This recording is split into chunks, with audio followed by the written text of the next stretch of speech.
Hello everyone. We hope you're having an amazing day today. For us, the last couple of weeks has been pretty busy as we were occupied with many exciting events.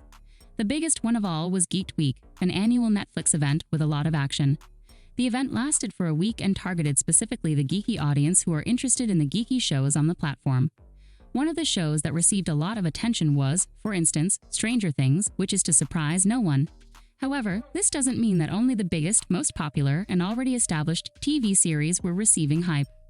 On the contrary, there were a lot of shows that were paid attention to throughout the week that were not even released yet. One of those shows was Resident Evil, a name that is quite familiar to many of us. Since the release of the Capcom game back in 1996, Resident Evil has always been a part of our lives with its games, movies, books, and more. The movies were especially eye-catching as they were starring Milla Jovovich in all her glory. The movie franchise has 6 movies, all of which are regarded as the hallmarks of the science fiction genre. Now that the times have been changing and the TV shows are the new movies, Netflix has intervened in the franchise and decided to produce a series of it. Thanks to Geeked Week, we know that the new series will be released quite sooner than we originally imagined. The new series will be on Netflix on July 14, 2022. The show will take the original Resident Evil premise and present it with a twist. There will be a dual timeline as we follow the sisters Jade and Billy in the different times of their lives. In the first timeline, they freshly moved to Raccoon City with their father, where they come across a very unpleasant surprise: a brand new virus that turns people into unrecognizable creatures. In the second timeline, we're in London as Jade, now a young woman, is constantly fighting zombies among other things. According to the showrunner of the series, Dabb, the TV show is taking place around the same time as the movie Resident Evil Village. We are now essentially 20+ years from the first Raccoon City.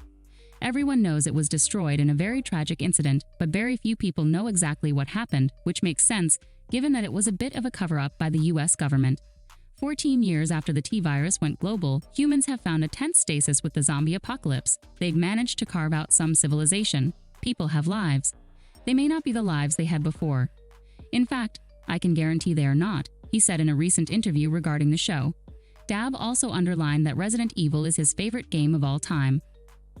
I am incredibly excited to tell a new chapter in this amazing story and bring the first ever Resident Evil series to Netflix members around the world. For every type of Resident Evil fan, including those joining us for the first time, the series will be complete with a lot of old friends and some things, bloodthirsty, insane things, people have never seen before. The casting of the series is Lance Reddick, Ella Balinska, Tamara Smart, Sienna Agudong, Adeline Rudolph, and Paula Nunes. Are you excited about the new Resident Evil series? Do you think the show will be better than the movies and even the game? Do you see Resident Evil as flops or masterpieces? Let us know what you think in the comments below and don't forget to like, subscribe, and share the video. Thank you for watching. See you soon.